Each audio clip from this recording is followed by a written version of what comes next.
Good afternoon, everyone, and welcome back to Masterclass series. My name is Madhav Bissa, and I'm your host for today's session.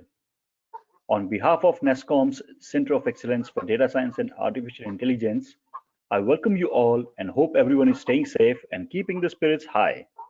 So, before we start the session, I request all of the participants to keep their microphones on mute and switch off their videos.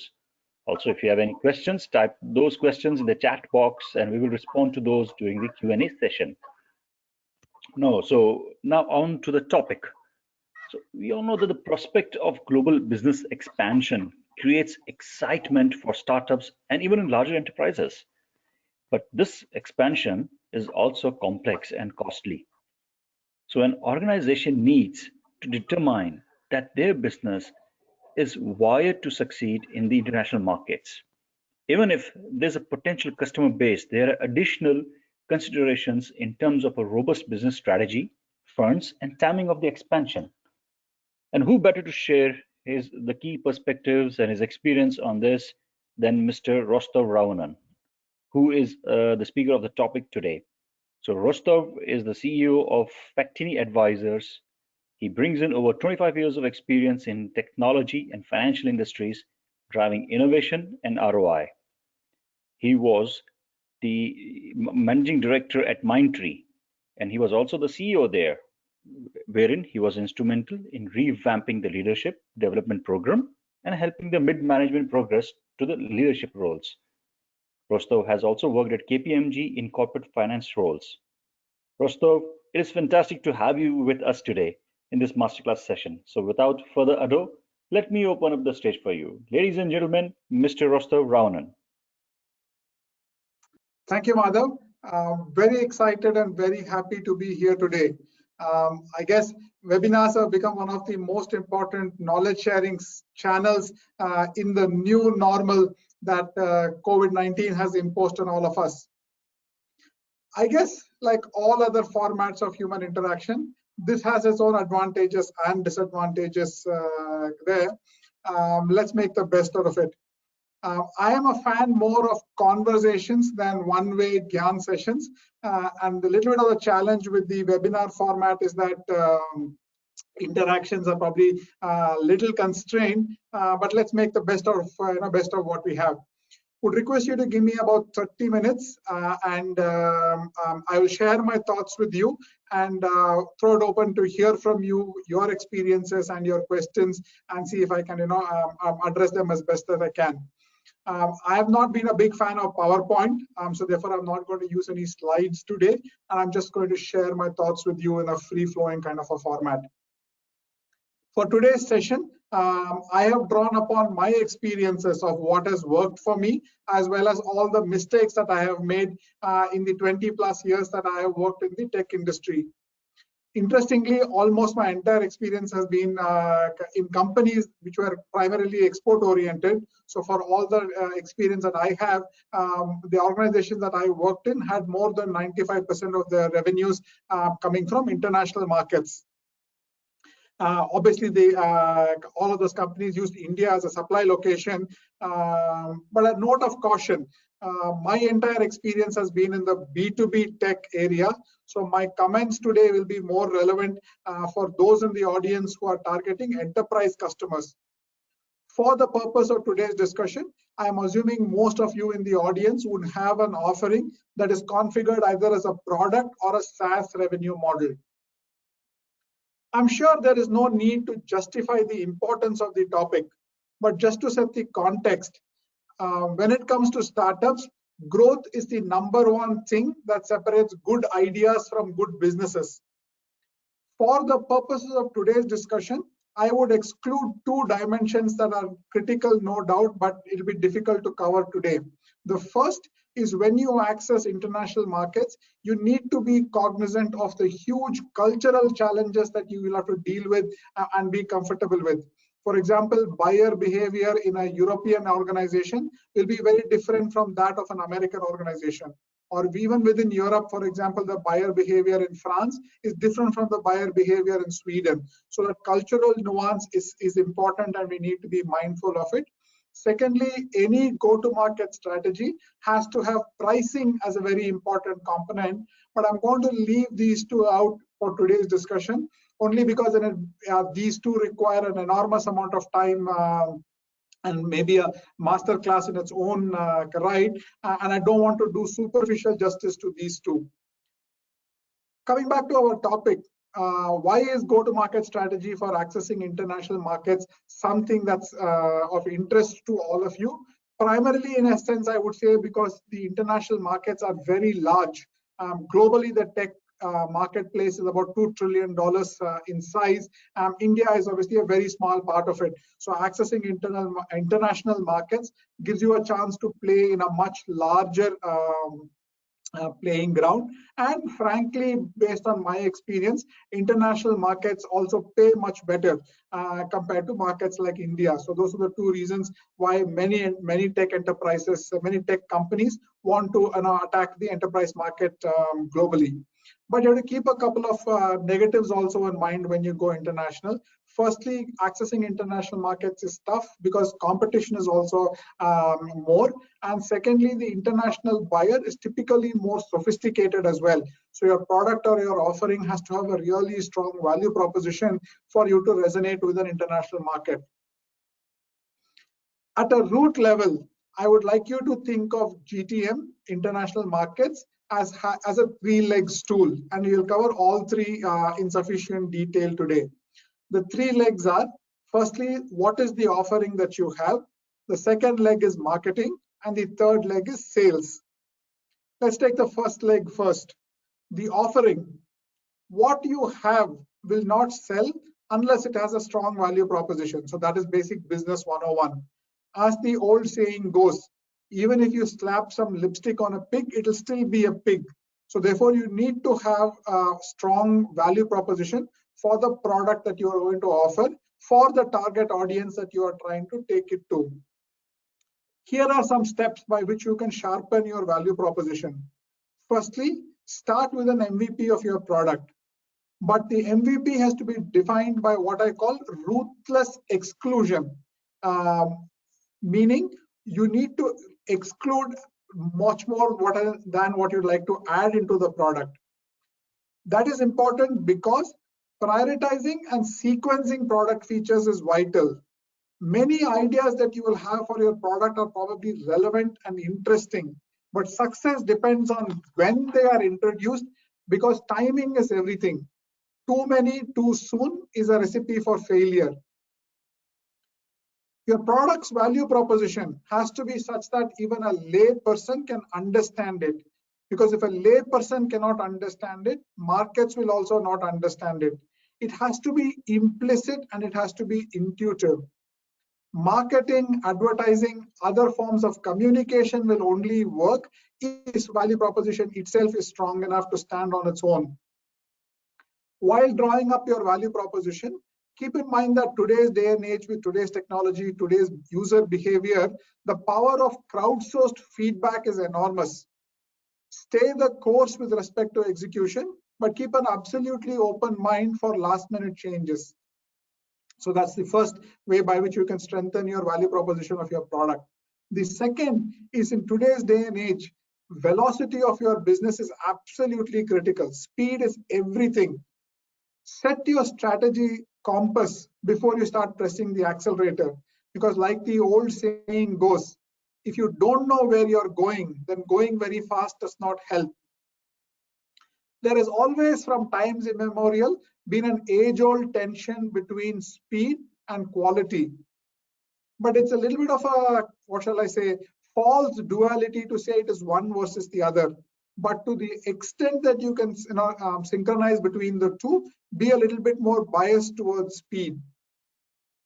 Because in today's day and age, with the pace of change that markets are forcing on all of us in the tech industry, a fully tested product is almost an euphemism for an end-of-life product. So you need to continuously keep innovating as you go along. The third aspect of strengthening your go-to-market strategy is that the buying from you has to be a frictionless experience for your customer. Some ideas for you to achieve that. Firstly, There has been a lot of theory written on change management, but it's very well understood in theory, but very poorly experienced in practice. Enterprise customers need to deal with this whole monster called change management when they buy a technology product and implement it. Therefore, keep your product absolutely simple. Continuously review the simplicity, ease of use of your product, and after you finish review it again to see if you can make it simpler. In a world filled with lots of choices for an enterprise buyer today for whatever problem they are trying to solve, the starting mindset of a new customer to a new offering is usually one of disbelief and skepticism. Therefore, to make your offering frictionless for that buyer, things that you can do is take a conscious call to say you will have low or very minimal kind of an economic burden on the customer, at least initially. Focus on privacy protection and make sure that your product integrates with a commonly used set of technology choices that they have within their landscape. Lastly, when you're developing your product roadmap, keep your business strategy in mind as well. Customer acquisition in the B2B world is a very expensive proposition. Therefore, it makes sense to mine each customer to get the largest wallet share of that customer as much as you can. Stay fully engaged with the customers that you're dealing with. Understand a set of needs that many of your customers are facing in common. Keep updating your product roadmap so that you can do more with the customers that you've already won and therefore grow each account. Let's now move to the second leg, which is marketing. Marketing typically starts when the product development journey is somewhere in the middle, and marketing precedes the third leg, which is sales. So marketing typically is the second link in the chain that you need to think through on your international GTM strategy. The target objective of your marketing team would be to build awareness for your product or your solution that you're offering, and through that create a demand for your product. So demand generation is what you need to measure your marketing team on. Some of the ideas that have worked well for me on marketing. Firstly, your website. Keep in mind that when your customer was a prospect, she would have first researched you on the web. Therefore, invest in a high quality website. For example, invest in internationalization. So if you're going to sell to a country where the common language of business is not English, make sure that your website is available to your customer in that language.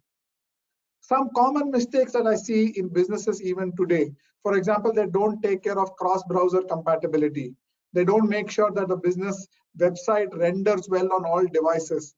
Keep in mind all of these things and make sure that your website is both insightful and also intuitive. Invest in appropriate marketing technology tools.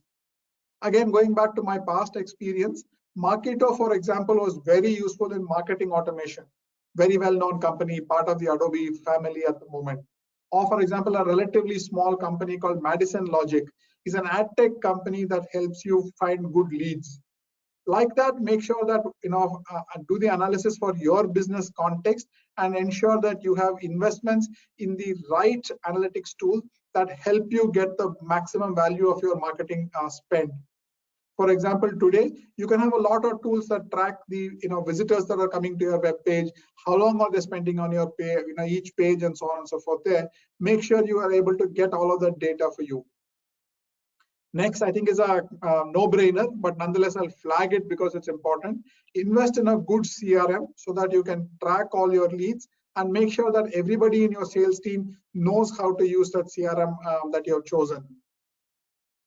Use somebody in-house or an advisor to help you deal with the new age media advertising options that you have today. For example, Facebook or Google. One of the startups that I was working with suddenly found that due to the pandemic and due to sort of changed business circumstances, even Facebook was able to give you ad space for very low cost. So be aware of these kind of new opportunities that are evolving and make sure that you leverage them to the extent that that are relevant for your business. Another big impact can be created by participating in the right events. And I would strongly advocate that you should join the events that are very industry specific. For example, NRF in New York City for retail, or the Singapore FinTech Festival if you are a FinTech provider. These events help you get a lot of visibility, meet with a lot of potential buyers, etc. But to get the maximum value out of participating in these events, invest in the right kind of PR efforts before you go there, so that some awareness is already built, some stage is set for you, potentially, for example, to get you a speaker opportunity and so on and so forth there. But participating in events is a good idea. At some stage, as your user base grows, keep in mind that you can possibly mine that to create a user-specific event of your own customers. Today, if you see Sapphire for SAP or Dreamforce for Salesforce become very large properties, it's because they have cultivated it over many years. You should also think about an event specifically for your users in the markets where you have a lot of customers present for you. Marketing itself has three broad themes. The first is corporate marketing, where you get your message about your company out into the world. That should get a small amount of allocation for you from your marketing budget, because that helps in cross-functional kind of visibility creation. Your potential employees get to see you through your corporate marketing efforts.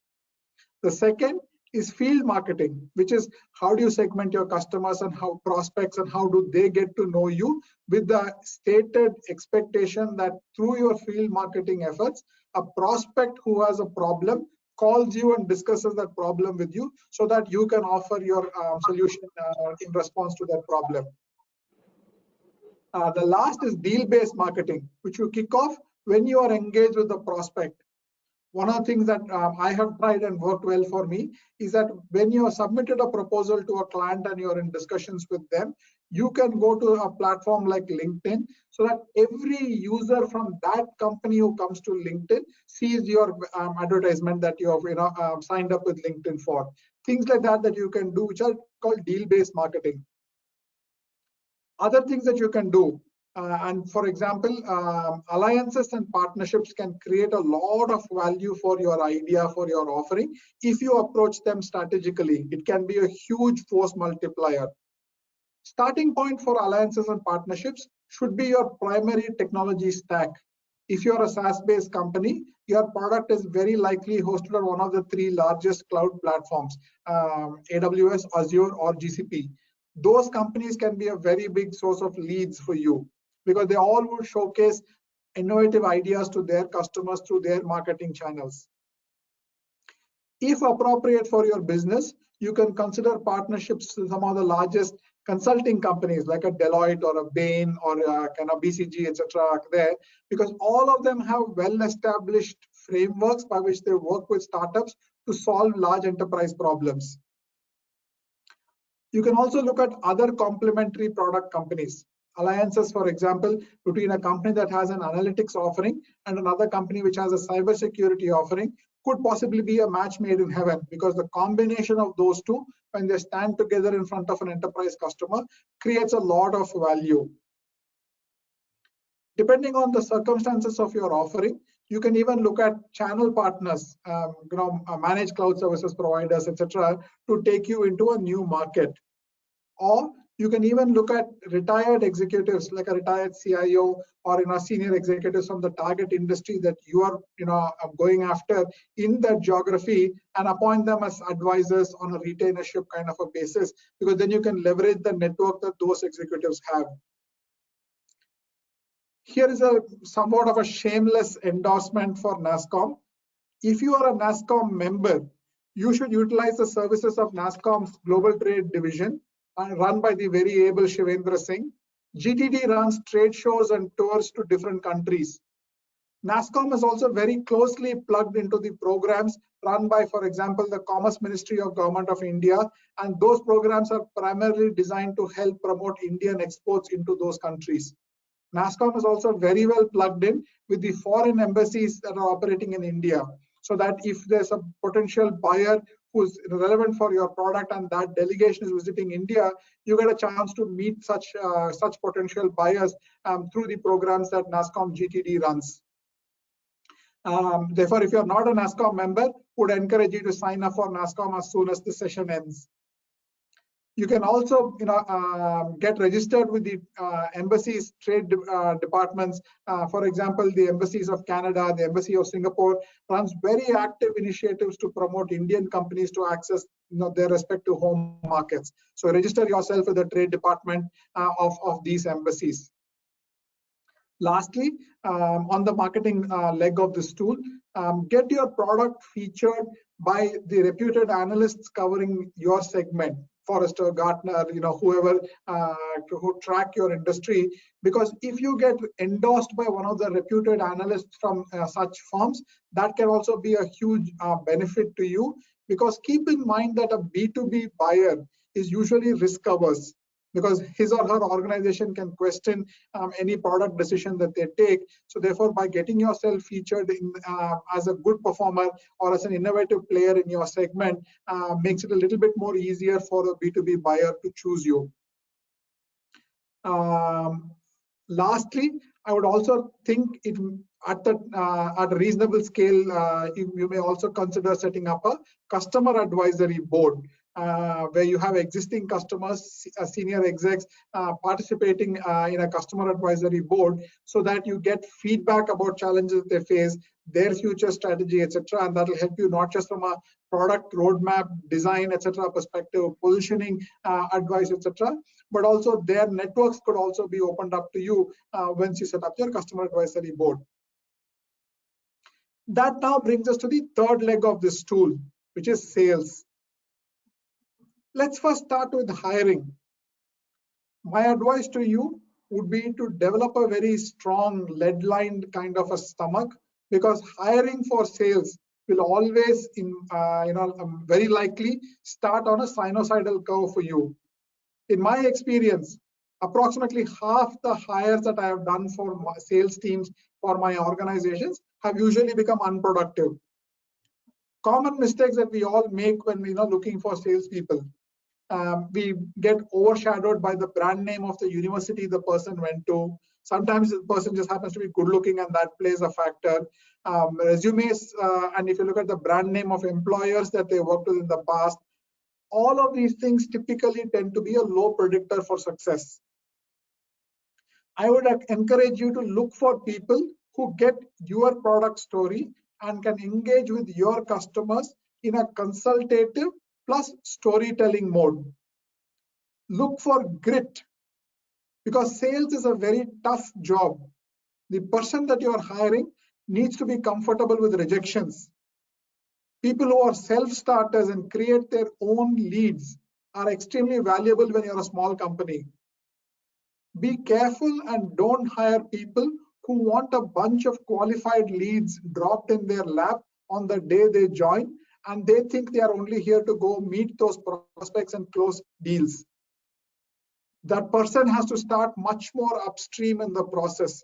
There are no pre-cooked dinners when you are joining a startup. Make sure that they are frugal, otherwise you can blow up a lot of money on travel and entertainment budgets. Make sure that they're willing to travel economy class. Make sure that they're willing to stay in budget hotels, when you're starting off and you're hiring salespeople. In my experience, I've found that successful salespeople treat sales as a process. It's not witchcraft. So ask people during the interview process to say, what is the process that they follow, and how does this process evolve over time as they have grown in their experience.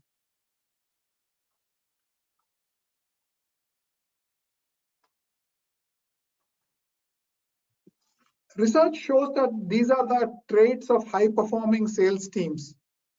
Firstly, high-performing sales organizations employ, like I said, a more structured sales process. High-performing sales organizations hold them to a higher level of accountability, hold their team members to a higher level of accountability. They are not afraid of aggressively increasing year-over-year sales quotas. And finally, high-performing sales organizations are quicker to terminate underperforming salespeople. So keep in mind that these are the expectations of a high-performing sales organizations. Moving from sales to sales management, which is usually a very poorly understood discipline by business leaders. In my opinion, if you are a startup, this should be the founder's responsibility. Schedule and hold effective reviews with your sales team and do not hesitate to ask the tough questions. However, you also need to be an effective coach to help a salesperson with the problems that he or she is facing.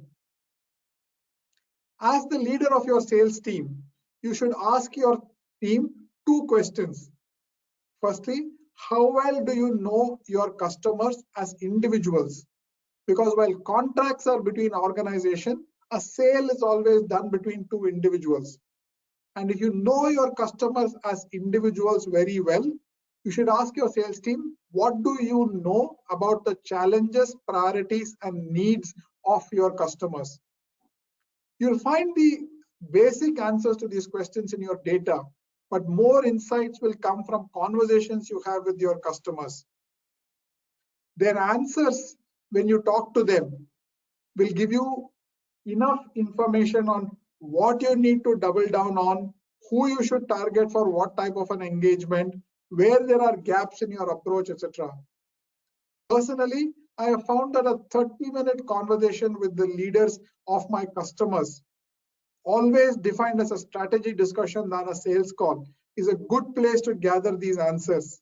The discussion should always be focused on the customer's top strategic areas, and then you need to reflect whether your offering is relatable to those business priorities of the customer. As a sales leader, you need to focus the efforts of your sales team. Before you do that, invest in research to identify the target customers, create a must-win list, assign territories, setting quotas should all be research-driven.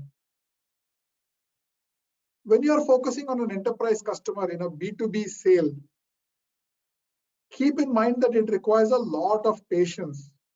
Sales cycles of 6 to 9 months are normal. Be prepared for a lot of running around before you're able to close a transaction. Therefore, as a sales leader, you need to question each of your sales team members for every opportunity that they have. Do they have a close plan for every opportunity? And you need to review it frequently with your sales team so that the team member in your sales team handling that particular opportunity. Encourage your sales team to build both top-down as well as a bottoms-up relationship mapping exercise of your product, because to convert a proposal into a purchase order in an enterprise, in a B2B sale, keep in mind that no one single person can push the button. You need multiple stakeholders to sign off on this decision. So therefore, make sure that you have mapped all the relevant stakeholders for this opportunity. Design of sales incentive schemes also is a very tough exercise, carries a lot of risk, and you invariably end up burning a lot of hearts as well in doing this there. So therefore, design of sales incentive schemes requires a lot of thought and a lot of effort. Before you start designing your sales incentive schemes, keep in mind that one or at best two parameters that are the most important success drivers for your business. For example, it could be deal size, it could be repeat business, it could be margins, it could be new logos being added. It doesn't matter, but ensure that you identify those one or at best two parameters and design your incentive scheme to get the maximum reward and recognition aligned to those areas.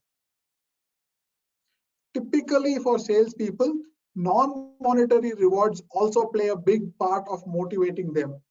Simple ideas could be, for example, in your office building, create a leaderboard so salespeople can walk in every day and see who's top on the leaderboard, and that kind of a competitive spirit pushes them to do more. As you grow and once you start winning a few customers and delivering repeated successes to them, the next evolution will be to segregate hunting and farming, because hunting and farming are two different disciplines. Usually one salesperson will be very unlikely to be good at both. Like in cricket, there are very few all-rounders. Similarly, in sales as well, there are very few people who are good at both. Establish rules on when a hunter hands over the account to a farmer. Another important aspect for B2B sales is need to create a pre-sales team to support the sales team, because every enterprise that you target will have some peculiarities. So you have to understand each context.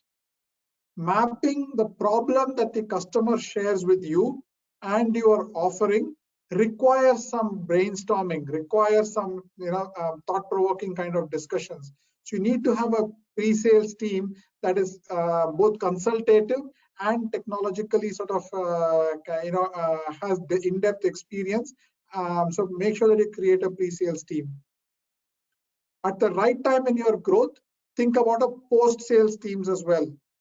Today, many SaaS companies have invested in something called a customer success officer or a customer onboarding team, etc. This team continuously monitors the customer's usage of whatever solution that they have bought from you. Figure out, for example, if something is holding up adoption, etc. there, and their charter is to make sure that the customer gets the best value out of their investment in your product. All this takes money. In my experience, thumb rule for a new market entry is that it costs at least $2 million and takes at least 2 years. Therefore, when you look at your capital raising plans, keep this in mind and raise the resources that you need to fuel an international expansion. This structure that I outlined, sales, marketing, pre-sales, post-sales, etc., all may sound complicated, but please believe me, it is essential. Like Chandler wrote in the 1950s in his seminal book on management strategy. It's very interesting, very insightful, but very difficult to read. But the core message that he had was strategy without structure is meaningless. When you plan your structure, at least plan for 2 orbits ahead. For example, when you're a $1 million revenue company, plan for the structure that will serve you when you're $5 million and so on. While these themes of marketing, sales, value proposition, all will hold good, irrespective of the size of the company, the actual ingredients and recipes for success will evolve. Therefore, the GTM strategy that you had when you were a $5 million company will be very different from when you're a $100 million company. Do not hesitate to keep evolving. Research shows that 1 in 20,000 ideas become a $1 billion business. That is indeed incredible odds. My team and I at Mindtree were fortunate to overcome those odds and achieve this milestone in 19 years. It gave us an incredible adrenaline high. And that adrenaline high does not compare with anything else that you can get in your life. Here's wishing that all of you, keep a really, really aspirational goal like that, and for many of you to hit that milestone. With that, I've spoken for approximately 30 minutes, and therefore I'd like to turn this over to you and to hear from you and help answer questions that you have. Over to you now. Thank you, Rostow, for that refreshing and very insightful session. So we do have a question. So one of the attendees have asked that with tight budgets as startups, what are some of the effective marketing initiatives you would recommend for complex ad tech and revenue optimization? What are ways to get mindshare with prospective customers? Okay, I'll answer that question in 2 parts. Firstly, this problem is difficult to solve unless you have some money. So therefore, there's only that much you can do on a very cheap and cheerful kind of a way. So part of the solution to this equation has to come by you having sufficient resources. Like I said, expanding into a new market will usually cost you at least $2 million and it'll take you at least 2 years. So if you have to also put enough fuel in the tank for you to go that far. Without that fuel, there's only that much you can do. But within that, today there are lots of choices. For example, like I said, marketing automation, there are lots of marketing technology companies available for generating ads, and for including, for example, if you want to price your ad on Google, There are tools available that will do it for you very, very smartly. So make sure that you have people within your team who understand these nuances, who've done this before, either as full-time employees within your organization or as advisors, because there's a lot of that talent also available for you in the gig economy. Leverage that talent to help create the strategy uniquely for you. There are lots of choices available, but you need to drill down into the ones that make most sense for you. Combination of, like I said, having a really, really smart website, having a really smart CRM system, and participating in the right events for your business usually are the most effective starting points. And beyond that, the sort of whole marketing strategy evolves. Great, thank you. So another question that that's there is, and all the attendees, I request you can type in your questions in the chat box and the Q&A box, and we'll ask Rostow to help answer those. So one question that Rostow has come out is that when we go and expand our business in global market, is culture one of the key characteristics that has to be taken in account? For example, if my company wants to expand in Japan, so should I be cognizant of this fact that the Japanese culture is in a certain way and my company is in a certain way, and are there any any sync in between those two which can help me expand into that market? Oh, 100%. Like I said at the beginning of my session, expanding into international markets, you need to invest in understanding the culture of the target market that you're going after. Like the question that you asked, Japan, for example, has a very, very peculiar way of dealing with things compared to other industries, compared to other markets. Typically, for example, Japanese enterprises would send multiple delegations to visit you before they sign a purchase order, and each delegation will be very large. Each delegation, for example, will ask you the same question multiple times to understand why you're saying what you're saying. Are you saying the same thing over and over again, etc.? And then there are other peculiarities, specifically because this question was about Japan. Entertainment in Japan when you're going and meeting a customer is very different. They all stay and they all drink till 2 in the morning and expect you to be ready and start the meeting next day at 7 o'clock. So there are, like I said, every market buyer behavior is different, and you need to ensure, and you need to make sure that you understand those. You can do that in 2 ways. Firstly, you can do a lot of research. Today, there's a lot of information available publicly. There's a lot of information available on the web, etc., to figure out cultural nuances at a reasonable amount of depth in between different markets. Secondly, make sure that your sales team in that country come from somebody who understands that background. So you need to make both of those investments before you enter into a new market. Every continent, every country has some peculiarities. What works in one may probably boomerang in the other, and this is something that you have to be very, very mindful of. Great, thank you. So next question is that what is the right revenue size for an IT services company to start focusing on specific industries and building solutions that are industry specific within a foreign country? It's a point of view, and I'll share with you my point of view, and I would like to acknowledge that take whatever I say with a grain of salt, because there are multiple paths to nirvana. It doesn't mean that only Christians or only Hindus or only Muslims go to heaven. You can go to heaven by following any path there. So like that, there are many ways to answer your question. But from my, what shall I say, conviction, my experience, I think you need to be very, very sharply focused very quickly. Because buyers today, especially enterprise buyers, want very sophisticated kind of offerings to be presented to them. They want to know cross-reference kind of reference base. Who else has bought you? What did you know of my industry, my pain point, etc. So therefore, my recommendation would be focus and specialize as quickly as possible. Because the game for today, for a young company, is you become bigger by being the best at what you do, and you can't become big by being a horizontal Me Too kind of a player. Your growth rates, your profitability will suffer. So focus on one or two things and be the best in the world in that one or two things, and therefore you'll continue to grow as customers recognize that specialization and come to you.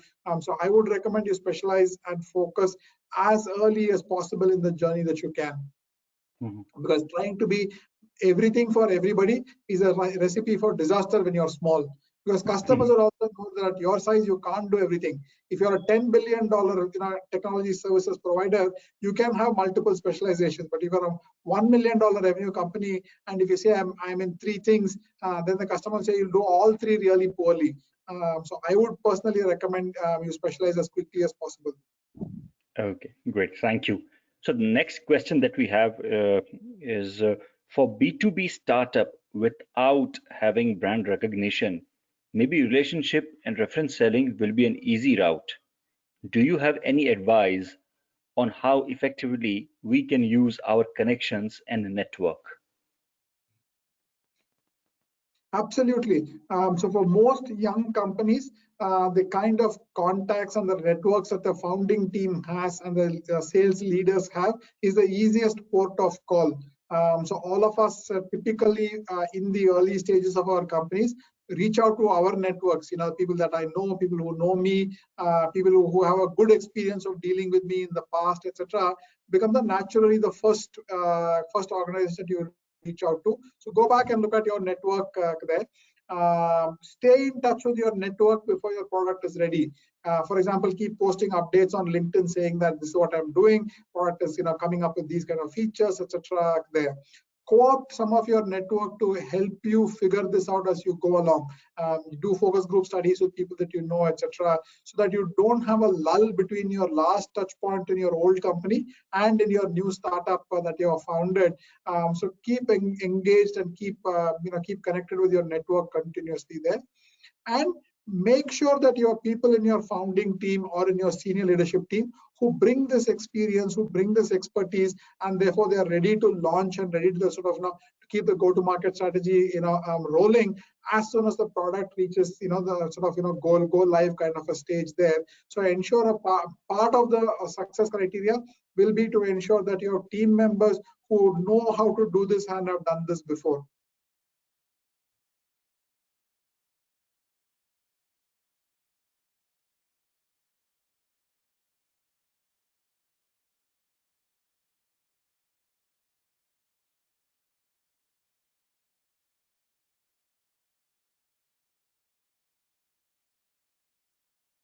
Anything else, Madhav? I just hope I've not lost the connection.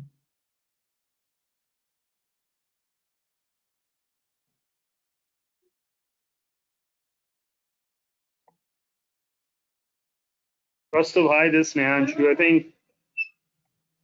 think Madhav's connection is probably dropped off. As it I seems. see. Okay. Madhav, are you back on? Yes, can you hear me? Lovely. Yes, we can. Right, please carry on. Thank you so much. Thank you. And apologies to everyone out there. I just lost the internet connection for a while. So, Rostow, the next question that we have is about sales compensation. So the question is, are there any guidance on how to structure the sales compensation? It's a huge subject, and a lot of research is available on it. Maybe I can share some thumb rules from my experience today, but a lot more deeper conversation has to happen to come to answers for this topic. So some what shall I say, tips that you can use. Firstly, usually salespeople, quota carrying salespeople would possibly have something like a 50-50 split between their base pay and their variable pay. So that's normal for the industry. The variable pay will be linked to those parameters that are most important for the context of your organization. You can set it up as just absolute dollar sales, margins, kind of new logos won, and whatever parameter that is relevant for your company's context. I would recommend you pick one or at best two parameters and give the appropriate weightages and design the variable pay accordingly there.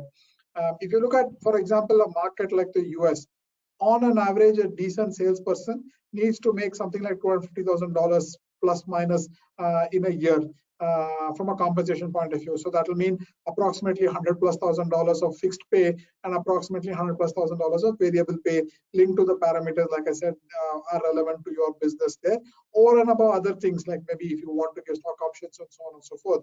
But on an average, I'm just using the US as a reference point because for the tech industry, the US is the largest market there. So that will be things that you can keep in mind. Also keep in mind, like I said, for salespeople, there's a fair amount of non-monetary reward that you can give as well. Recognition programs, best performing salespeople gets an award, or weeks fully paid vacation to Hawaii or whatever destination where your target salespeople are there. So these are the kind of things that you can do with respect to sales compensation. But there's a lot of research available on how do you design sales incentive schemes, and you can obviously go through that. A lot of people understand this this aspect quite well. So this can be something that can be a subject of a longer conversation with whoever is mentoring your organization. Okay, great. Thank you so much. So one of the attendees has asked that, can you please share some perspectives on the need for subscription and spend management for startups? Okay. I'm assuming subscription means subscription to, for example, an email campaign, that kind of stuff there.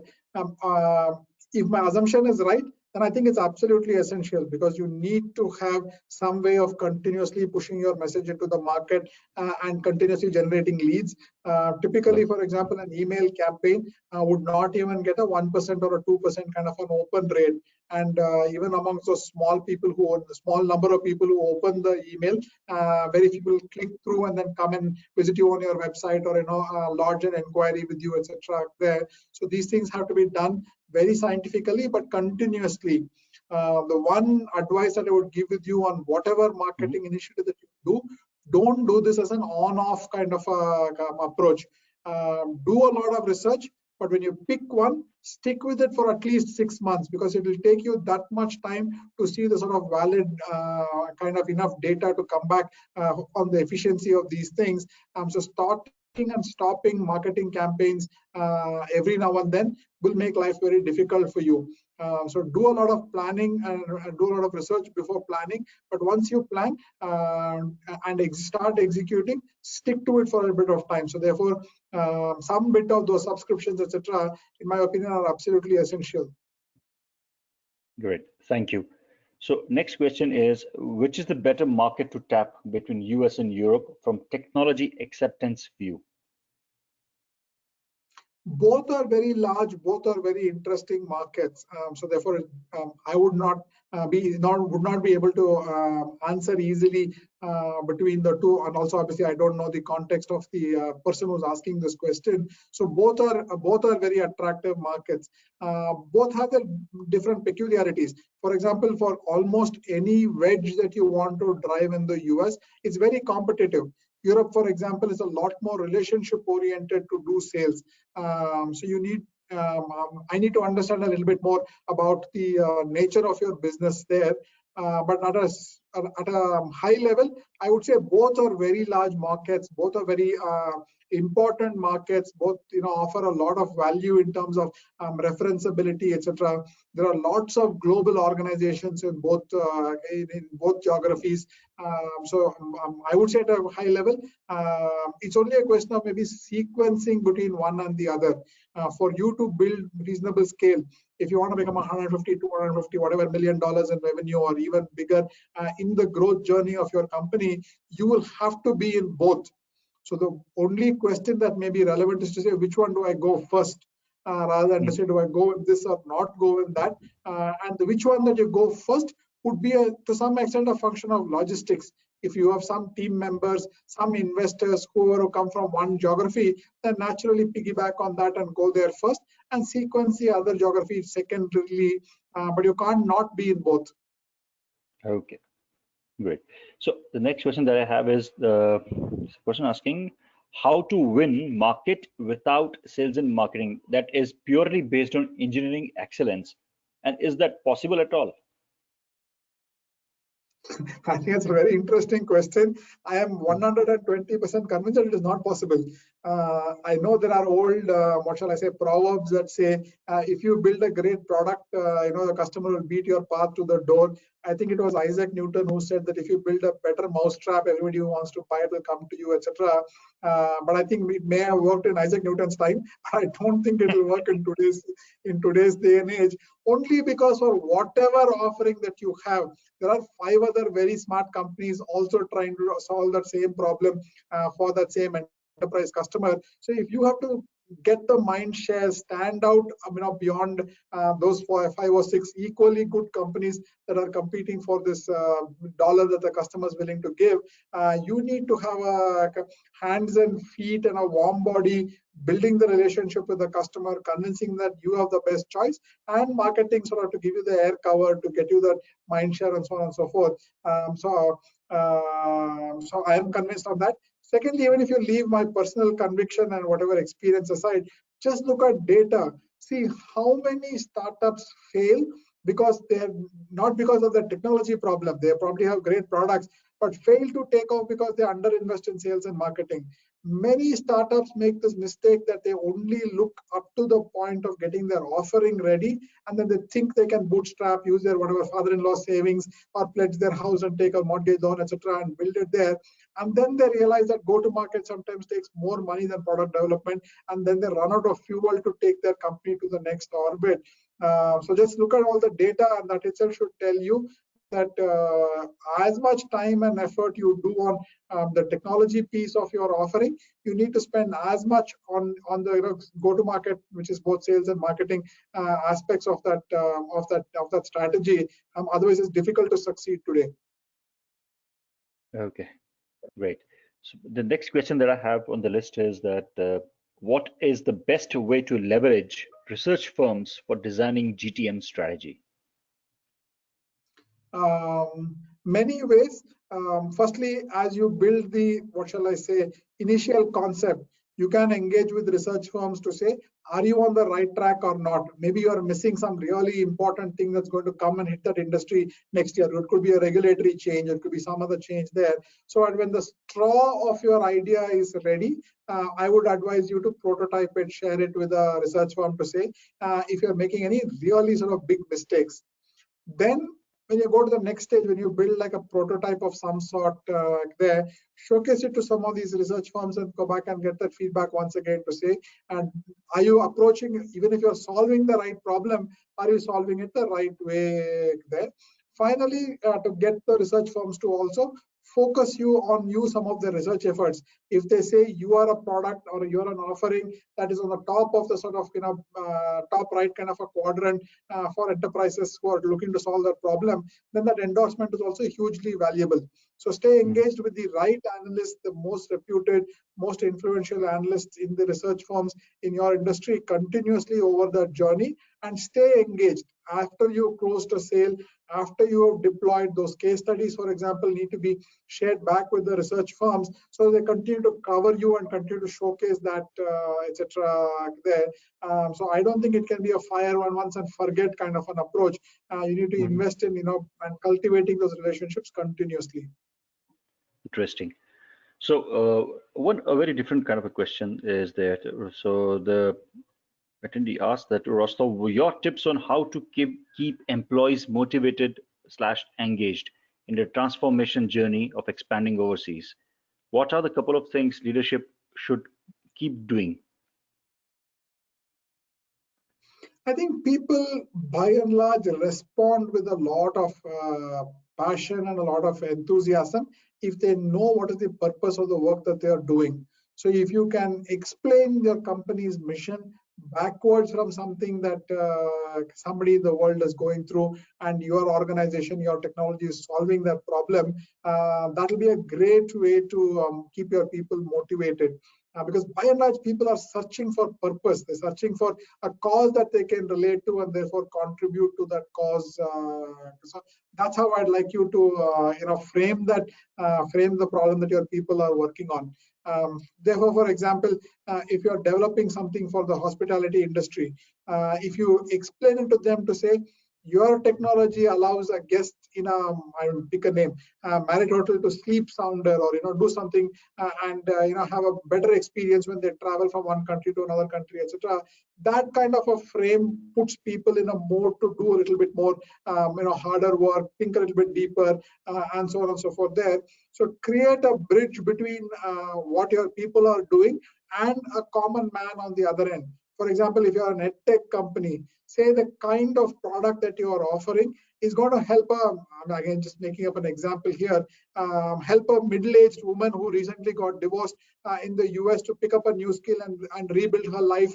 So if you place your mission in a form that people can relates to, and if they can see a user on the other end and say that user's life is changing, is becoming better because of the work that I'm doing, I would find that a majority of the Indian tech talent will respond the best to a call that comes saying that what you're doing is going to change the world in some way. That builds passion, that builds purpose, builds passion. So therefore, explain the purpose of your organization.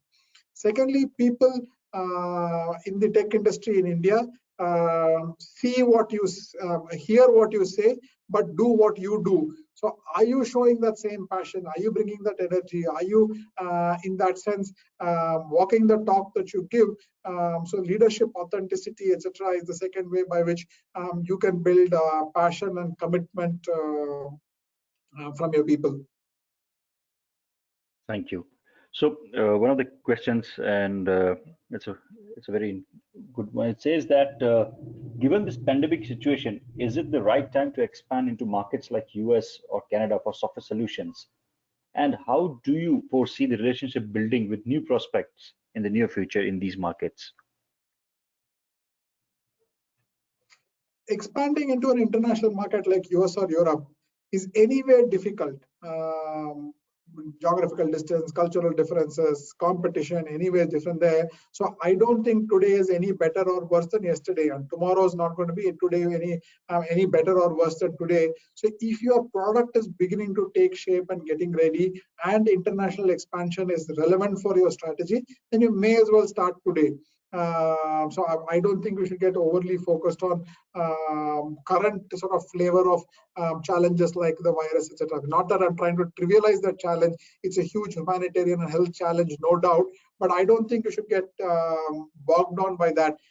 If not this, then something else will happen tomorrow. Something else will happen next week. So if your product is ready and you have the resources, I think you should start the planning now and execute as per the plan that you come up with there. So don't get bogged down by any one challenge that is bothering the world at this point of time. Thank you so much. So the last question for the day is, what are the next big things you see as trends in SaaS play? My personal research, talking to people who are knowledgeable about the industry, etc., is I think this whole model of SaaS is probably going to become the most popular way by which enterprise consume technology, because it does two things. Firstly, it variabilizes the cost for the enterprise. Otherwise, they have burnt their fingers a lot. I remember a research report from the early days when Mindtree started in 1999. It said that more than 75-80% of IT projects don't deliver the value that the customer expects. They're usually on a go over budget, usually take much longer than what you anticipate, etc. When technology struggled to move from the back office to the front office, it was because of that unpredictability of technology delivering results. And today, SaaS is probably the best way to convince a customer that the risk reward is in favor of the customer, that it is OPEX cost. They don't have to spend a lot of time or effort. They don't have to pay till they get the results from the investments that they make, etc. there. Which is why if you see some of the fastest growing enterprise software products today, for example, Salesforce, are all set up as a SaaS model. So therefore, I'm 120% convinced that SaaS is the model for the technology world for the future, because enterprises get the maximum comfort level in a model like SaaS there. It also gives the technology provider a reasonable chance to make good money, because if you link it to adoption of whatever kind, number of transactions, number of users or whatever, as long as you keep creating value for the customer, you can also continue to grow. So your money earns money for you even when you're asleep, because your model is such that you're only levered to your product adding value to the customer. If you get that equation right, you have a long-term growth sort of possibility in front of you there. However, there is one risk, through this making a product frictionless for your customer to consume, you also make it frictionless for them to exit if a better competitor comes and offers a solution to your customer there. So just like you make it easy for them to buy your offering, you also make it easier for them to unplug from you and go to somebody else. But that's the dichotomy you need to live with. So therefore, that puts pressure on you to make sure that your value proposition continues to stay sharp, continues to be relevant for the customer, etc. So it puts pressure on you to be successful. But if you take that pressure and deliver it, it also gives you the rewards for it there. Because unlike a license sales of products used to be sold in the past, it reduces the lumpiness of your revenue. Customers then stick with you as long as they stick with you, and you get predictable revenues. So that's the P&L advantage of being a SaaS model for the technology provider as well. Thank you so much. And unfortunately, we had that much of time for these questions. So Rostow, thank you so very much for taking out time to share your perspectives and your experience in this for GTM and global expansion strategies. And so we will love to have more sessions from you in near future. And I also thank all the participants for attending this session today, and look forward to your participations in the future. Thank you so much. Have a nice weekend ahead. Stay safe. God bless. Thank you. Thank you, everybody. Thank you.